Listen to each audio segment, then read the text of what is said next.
Kiniya na ang mga dagong balita sa Balitang Bisda karong Martes.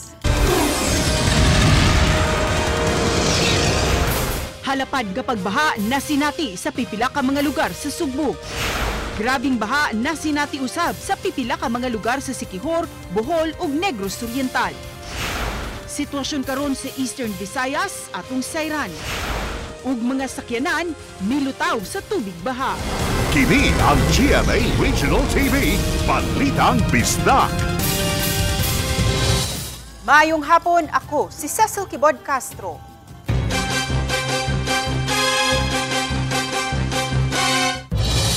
Bagyong Tino, may puso-puso sa nagkalain-laing dapit dinhi sa Sugbo. Ang mga nahitabo atong sayran sa report ni Luan Merundina.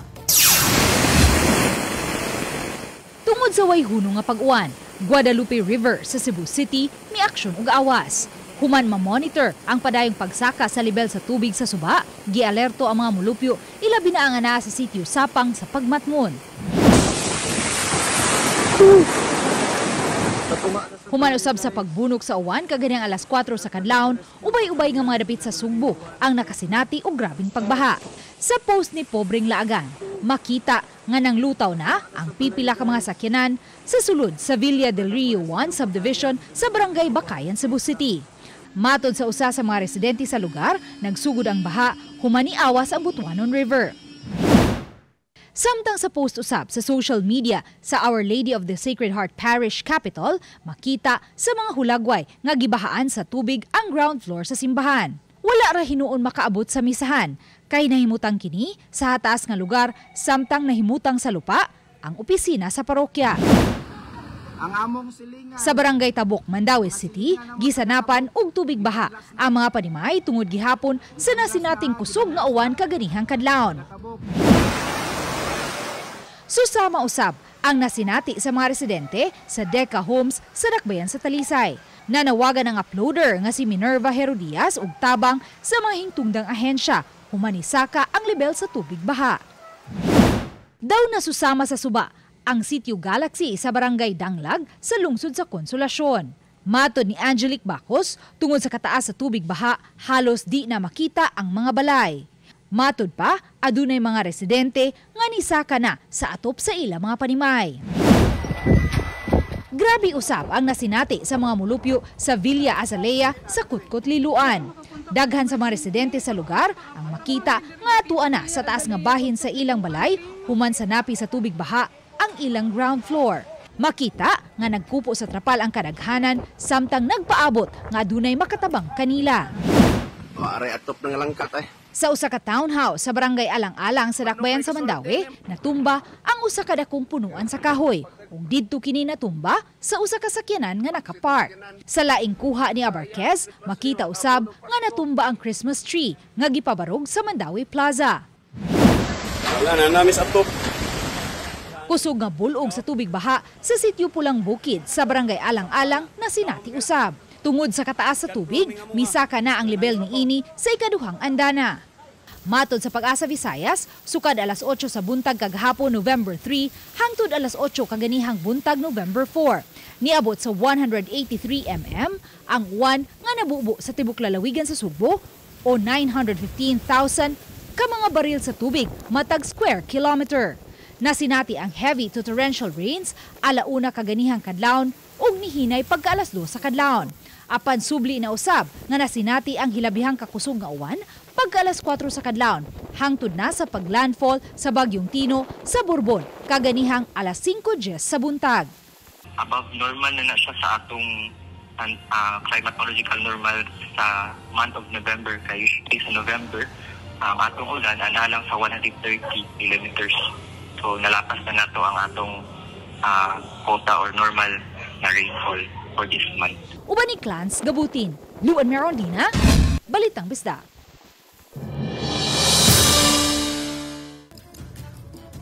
Northern Cebu usa sa labing apektado sa pagkusukuso sa Bagyong Tino.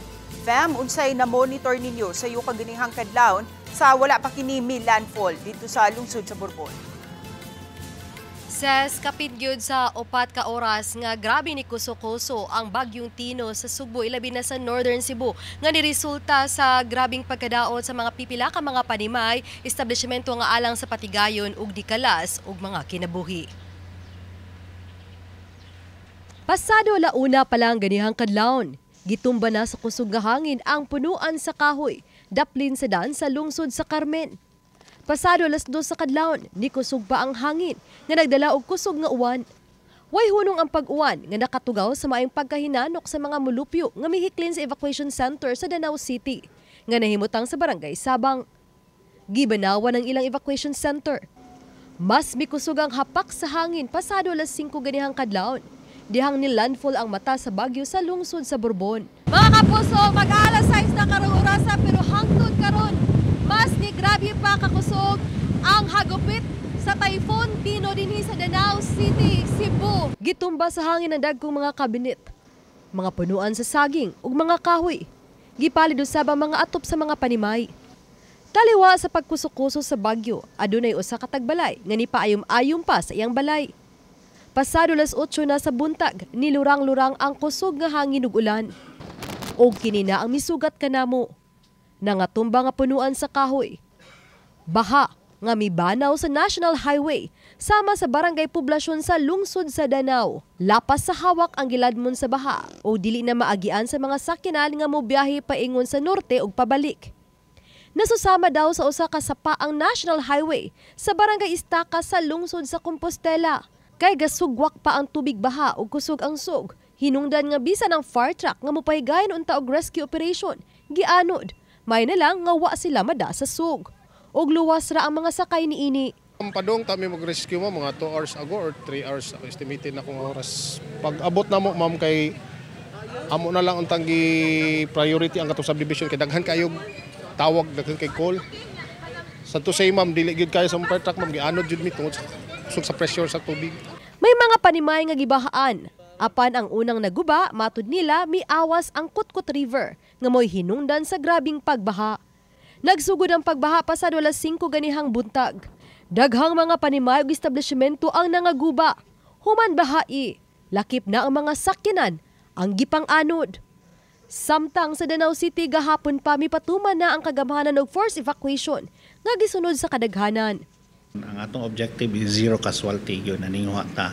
So gisiguro nato nga makapa-evacuate ta sa atong mga constituents labi na naa sa coastal barangays. Not only coastal barangays pero apil na puntong katong mga naa sa mga landslide prone area. So nakita mo ko nato duha ka buk atong challenges. Natay mga affected pa sa earthquake. No? Apan sa barangay Hubay sa lungsod sa Liloan, adunay tulo matud pa ka mga tao ang nakit-ang gianod ganihang buntag. Mr. Floor nga kuan. Oh, Kita ra na mo. nakita ninyo sa sapa nga Nakuan sila yun kasi naanod pagtabok mga to na kuan sa inahan buhian ang duha ka buok. so nakita ninyo ang mga lawas. Ya kusog ang sud. Nagsanay itong mga bata god. Nya ang tigulang. Ang katong tigol lang isa nauwahi niya ang kuan sa among kauban naman dito dili ko to kabaw mo langoy. Sas alang sa kritibukan nga ihap sa mga kadaot nga mugna sa bagyong Tino, lakip na usab ang ihap sa mga dakalas, gipaabot una ang impormasyon nga ipagawas gikan sa mga LGU o lakip na usab sa Cebu Provincial Government. Samtang tungod sa kadaot nga mugna sa bagyong Tino, hinungdan nga pipila ka mga lugar sa Northern Cebu ang nakasinati usab og power interruption ug apektado usab ang ilang komunikasyon. Ses Dagang salamat, Femari Dumabok. Sa lungsod sa Panglao, sa lalawigan sa Bohol, nasinati ang kusog nga hapak sa hangin ug dagkong mga bawd sa kabaybayunan sa lungsod sa Panglao karong adlaw tungod sa bagyong Tino. Sa barangay Bulod, nabatyagan usab ang kabangis sa higanting mga bawd nga giubanan sa kusog nga hapak sa hangin. Apan gawas sa bating panahon, may pipila ka mga turista paghihapon ang naligo sa dagat. Wala hinuoy major damage sa mga resort. Samtang gisubay sa bagyong Tino ang Kabisayan. Gipaubos gihapon sa Tropical Storm Signal number 2 ang Bohol, subay sa katapusang talaan nga gipagawa sa Pag-asa. Apan ang Northern ug Eastern Bohol, ubos pa gihapon sa Storm Signal number 3 ug 4. Samtang usa ka 52 anyos nga barangay tanod sa Danau, Panglao, Bohol ang namatay ug padayon pa kining giimbestigar. Gawas sa baha, nakasinati usab ang dakbayan sa Subo ug pagdahili sa yuta. Apil na ang bukirang barangay sa Sapang Dako. Sayranta ang detalye ni ini sa report ni Alan Domingo. Napahak kining portion sa bukid nga nahimutang sa barangay Sapang Dako, Dakbayan, Sugbo. Nahitabo kini atol sa lawom nga kagabion tungod sa kusog nga pagbundak sa uwan. Matod sa mga mulupyo nga maabot sa 6 kabalay ang apektado sa landslide. Maay na lang kay nakahikling ang mga mulupyo sa wa pa kini mahitabo. Walay nadala ang mga apektadong mulupyo kay gisiguro nila ang ilang kinabuhi. Hagsaan siya og kanang mga bato og yuta dito yun sa sala niya sa kwarto sa mga bata. Wala mi gamit na salbar, wala mi napunit. Kuan namin higda namin ya den dunay ning bato nga ning anay ni hagsa ba. Nya mo to pagtan-aw na mo sa kuan ay dako ka siya nga bato. Nya nibangon niya kung bana gitan-aw niya pag flashlight niya dito sa bungtod kay na may yuta nga ning kuan. Mo to naog din mi wa mi da bisag unsa. Gawa sa mga balay nga naigo sa landslide aduna pausay mga Pinoy-anan nga giumbawan sa bukid. Samtang adunay usa ka balay nga nimutang sa taas nga bahin nga piligrong madalas pagdahili sa yuta. Aduna usay halapad nga landslide sa unahan nga bahin sa Sapang Dako. Adunay unconfirmed report nga naay nakalas sa landslide din duna matud pay balay nga natabunan. Kauban si Godfrey Relian, ako si Alan Domingo. Balitang Bisdak. Kini ang GMA Regional TV, Balitang Bisdak.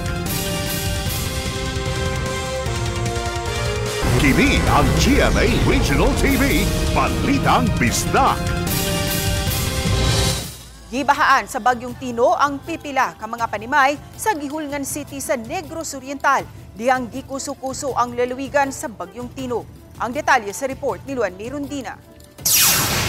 Gibahaan kining mga panimay sa Barangay Poblasyon, Gihulngan City, kaganihang buntag. Kini human miawas ang tubig sa Gihulngan River, matod sa Provincial Disaster Risk Reduction and Management Office. Wala pa'y detalye ang PDRRMO apan gipasalig sa buhatan nga luwas ang tanan nilang mga mulupyo. Lakip sa giluwas ang mga binuhi nilang mga kahayupan. Diriyot usab milapaw ang tubig sa sapa sa tulay sa Barangay Buena Vista sa Gihulngan City. Wala usab makaikyas ang lungsod sa La Libertad sa kabangis sa Bagyong Tino. Miawas ang tubig sa La Libertad River nga mo'y hinungdan nga gibahaan ang ilang merkado. Bisa ng ubang mga balay, gibahaan usab. Gikuso-kuso usab sa hangin ang Barangay Pisong sa La Libertad. Naluka ang ubang punuan sa kahoy o gilupad ang mga atop sa pipila ka mga panimay. Gipaubos sa Tropical Cyclone Wind Signal No. 3 ang Gihulngan City ug La Libertad. Samtang miawas na ang sapa sa Barangay Bago sa Tayasan. Lakip sa apektado ang lungsod sa Bindoy. Miabot sa tuhod ang baha. Unang nakatilaw sa Kabagsik ni Tino ang Dumaguete City kagahapon. Gibahaan ang pipila kakadalanan sa Dakbayan. Sa data sa PDRRMO, kapin sa 4,000 ka mga tao ang gipaubos sa preemptive evacuation kagabi. Sa 19 ka mga lungsod ug 6 ka mga dakbayan sa lalawigan sa Negros Oriental. Priority nga gi-evacuate ang mga nagpuyo haduol sa kadagatan ug kasapaan. As of 8 p.m., 8 a.m., natay mga a little over 4,000 ka pamilya all over Negros Oriental. So, kana siya nga based atong cut-off na updating as of 8 a.m. karon, naa sa mga 16,000 ka individuals. Uban ni Clans Gabutin, Luan Mirondina, Balitang Bisdak. Base sa monitoring nga gipahigayon sa Siquijor PDRRMO, 5 ka mga lungsod sa lalawigan sa Siquijor nagpahigayon og evacuation sa mga residente nga nagpuyo sa kilid sa mga sapa, kabaybayunan ug mga gagmayng balay ug gidala kini sa mga tunghaan ug barangay hall aron temporaryo nga mopuyo. Mikabat kini ngadto sa 347 individuals ug 2 ka mga na-stranded nga mopauli unta sa Subo. Sa pagkakaroon, padayon pang gisusi sa mga sakop sa Philippine Army, BFP ug PDRRMO ang mga evacuation centers aron sayran ang mga kakulian, tabangunon ug mga panginahanglan. Bisan gipaubos na sa signal number 1 ng isla, apan karon pa nasinati ang kusog nga bunok sa uwan ug kusog nga hangin nga dala sa Bagyong Tino. Kagahapon pa, gipasiradaan sa Cebu Port Authority kung CPA ang mga pantalan, subay sa pagkansilar sa biyahe sa tanang matang sa barko tungod sa Bagyong Tino. Mga pasahero nga na-stranded, may pasilong sa mga luwas nga shelter dinhi sa syudad. Ang detalye sa report ni Alan Domingo. Dinhi sa barangay Tinago Gymnasium na abtan namo ang dulan sa 20 ka mga stranded passengers.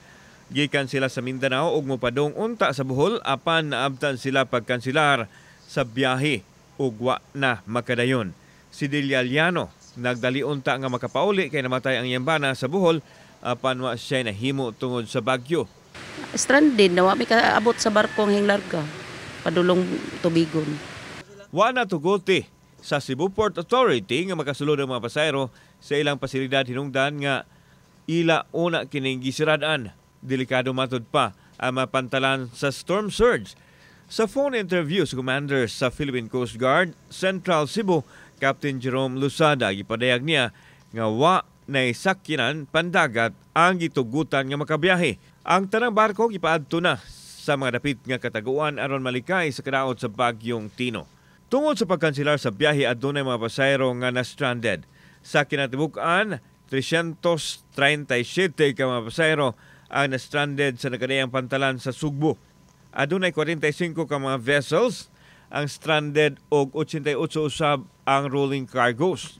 Samtang ang nakapangita og kataguan maabot sa 182 ka vessels ug 177 ka mga motorbangka. Naka-heightened alert ang Philippine Coast Guard nga andam na ang mga personnel ug mga kahimanan sa pagresponde sa epekto sa Bagyong Tino. Kauban si Clover Lumayag, ako si Alan Domingo. Balitang Bisdak. Kini ang GMA Regional TV, Balitang Bisdak.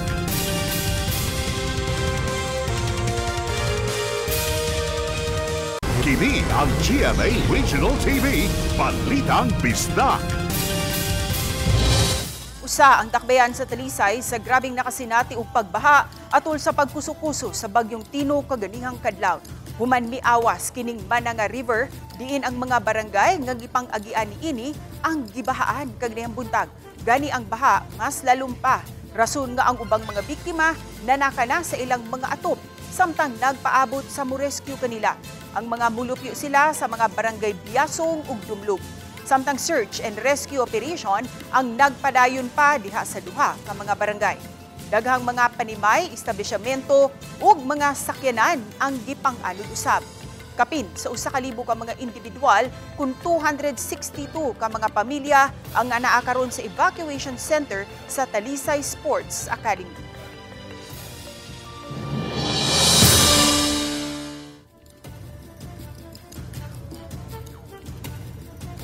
Sa irantang nagkalain-laing mga eksena, dihang milabay ang Bagyong Tino sa mga lungsod ug dakbayan sa Eastern Visayas.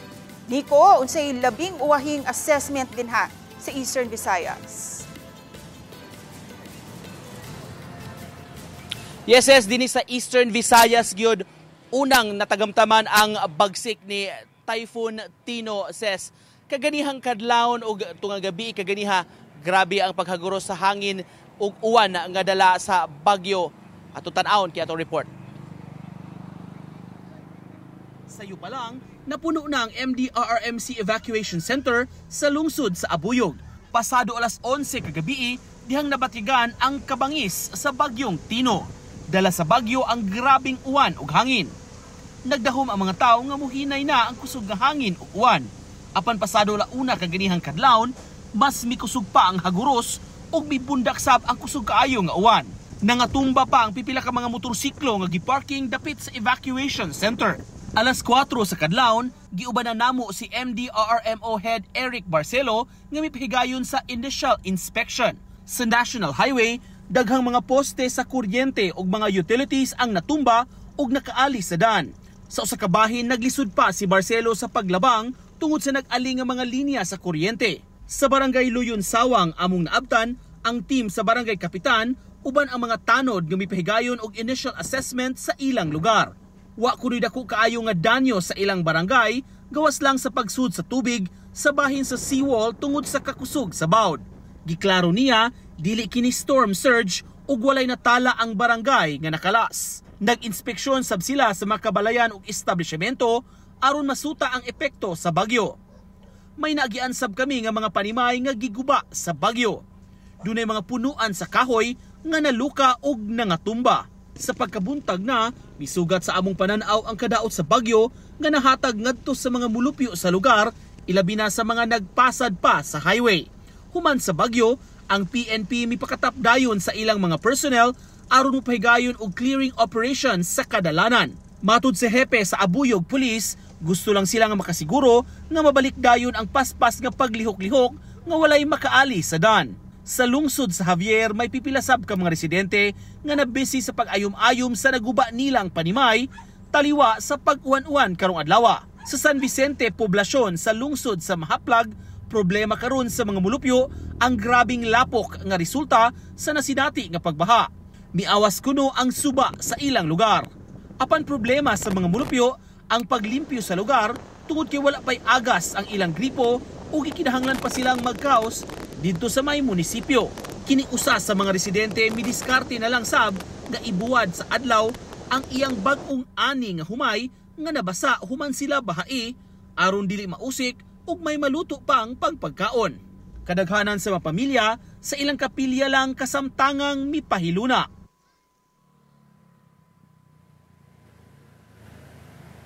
Ses karong adlaw arang-arang nakahimtang sa panahon dinhi sa Leyte Province, miinit og miuwan sa pupanag sa Sef og ni mahigayuna karong sa atong nahimutangan sa Tacloban City mapanag-umon ang kalangitan. Ses? Dagang salamat ug amping mo diha, Nico Sereno. Wa og tuo ang baha nga nasinati human mikuso-kuso ang bagyong Tino. Usa sa grabing gibahaan ang usa ka subdivision sa Barangay Bakayan, Cebu City. Ani ang report ni Alan Domingo. Kusog nga hangin sa bagyong Tino nga nagsugod sa paghapak sa Dakbayan sa Sugbo alas 4 ganing kadlawon. Naghingapin sa kabangis ang hangin nga miabot pa sa pagkusukuso nini alas 7 sa kabuntagon. Mag-alas 6 sa buntag na apan kusog gihapon ang hapak sa hangin. Ang kusog nga hangin o kusog nga pagbundak sa uwan mo ni ang gidala ni bagyong Tino pag-abot niya dinhi sa Sugbo. Sa Barangay Bakayan, miawas ang sapa nga kusog kaayo agos nini. Naabtan sa GMA Regional TV ang gipahigayong rescue operation sa mga mulupyo sa subdivision. Kini ang actual rescue operation no sa ato ang mga kapuso nga taga Bureau of Fire Protection sa mga mulupyo nga natrap sa baha dinhi sa Barangay Bakayan. Giuna ang maidaran dayon ang adunay gihambin nga balatian mga bata o kababayenan. Gigamit sa Bureau of Fire Protection sa Dakbayan Sugbo ang ilang ekipo aron paghakot sa mga mulupyo gikan sa ilang mga panimay. Pagsuod lagi sa tubig yun, amo to kanang alas 4. Alas diha na gyud napita ang tubig ni saka gig maayo kay wa gid sila gabantay. Matod sa mga mulupyo, alas 4 ganing adlaw na batyagan na nila ang kabangis sa bagyong Tino. Tungod sa kadaghan sa tubig, dali ra kaayong gibaha ang ilang dapit. Human niawas ang sapa nga nimutang tapad lang sa ilang mga Pinoyanan. Wa na sila makagawas tungod kay miabot sa 10 ngadto 12 ka tiil ang giladmon sa tubig. Og sa kakusog sa bulog nini, nagkahukom silang magpabili na lang sa ilang panimay og nihikling sa ikaduhang andana sa ilahang balay. Hingkalit ni inani ang tubig. Wa may magdahom nga moabot ning tubiga inani. Tungod sa kalahom sa tubig og kakusog usab sa bulog niini, gianod ang ilang masakinan daw susama lang og mga duwaan nga gipang patong-patong. Walay nakalikay ang masakinan nga atua sa parking sa basketball court, sa daplin sa karsada ug bisan sa sulod sa subdivision. Nagbahag sugod ang kusina ug ang CR, then sunod paspas lang kayo nga ni sirit kay di na mabili ang portahan. Matod sa mga mulupyo, wa sila magdahom nga mahitabo kini tungod kay wa man sila makasinati niini panahon sa pagkusukuso ni adtong bagyong Odette. Gisusi ni Mayor Nestor Archival ang gibahaang dapit ug gihinabi ang mga apektadong mulupyo. Matod sa mayor, nakadawat siya og unconfirmed report nga duha ang nakalas tungod sa bagyo. Namatay nga ako nahibaw-an duha ka buok. Pero dili pa nato na ma-confirm kay wa mo klaro nga communications good. Mipasalig ang mayor nga hatagan sa ilang panginahanglanon ang mga tao nga apektado. Sama na lang sa pagkaon. Ang katong DSWS daghan to siya mga bugas, mga linata nga atong giandam. Pero I don't really know kung sakto ba to, but karon kay bawo ko nagtrabaho sila. Samtang adunay nakita ang lawas sa usa ka edaran nga lalaki habig sa sitio Tigbao, Barangay Talamban. Silingang barangay sa Bakayan nga gituoang gianod sa baha. Nay sambag nga tumba ba dito rin siya na pasok. Pero sa ni nay tubig? Oh, nay tubig sir. Ang baha ba ni lapaw naman sa amuha sir. Sa sitio Tigbao usab, na po kabalay ang gianod sa baha. Ang balay ni Danilo, flooring na lang ang gibilin, human gibanla sa kusog nga bulog sa baha ang iyahang panimay. Kadlaw na purti naman kusuga, wala lang ko balik dire. Nakalas usab ang kabaw sa pamilya ni Victor Mingo, human malumos sa baha. Giihaw na lang nila kini aron adunay makaon, apil na usab ang ilang mga silingan. Si Victor giingong hapit usab di ay ianod sa baha, may na lang kay nakakatkat dayon sa kawayan o naluwas. Nakamatngon mister niya, ano man, ang tubig kusog man kayo.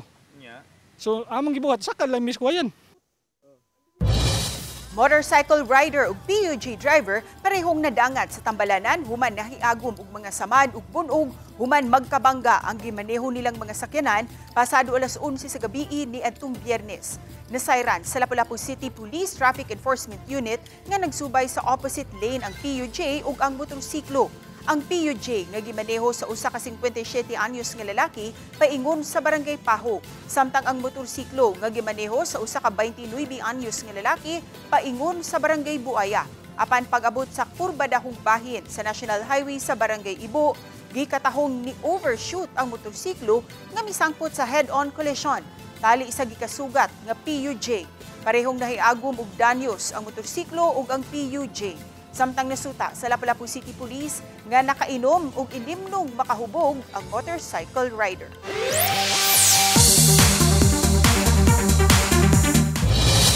Matanaw na ang 11 nga Veiled Musician Philippines karong Domingo, November 9. Mao kini ang Philippine leg sa reality singing competition nga Veiled Musician sa SBS sa South Korea. Adunay 12 contestants ug 3 rounds sa pag-awit. Atong makauban ang host nga sila si Gabby Garcia ug Raver Cruz. Samtang ang mga jury mao sila si Kapuso Premier Balladeer Mark Bautista, the undeniable diva Rita Daniela ug Asia's limitless star Julianne San Jose. Ang Veiled Musician Philippines usa ka collaboration sa GMA Network, South Korean Entertainment Company, Canverse ug SBS nga nakapartner sa Kapuso Network sa Running Man Philippines. Kami ang GMA Regional TV Balitang Bisdak. Kinatibuk ang pwersa alang sa mas dakong misyon ug mas halapad nga pag-alagad sa nasud. Mga kapuso, 51 days to go na lang sa dili pa ang Pasko. Mag-amping kanunay mga kapuso ug ampo alang kanatong tanan. Mayong hapon mga kapuso.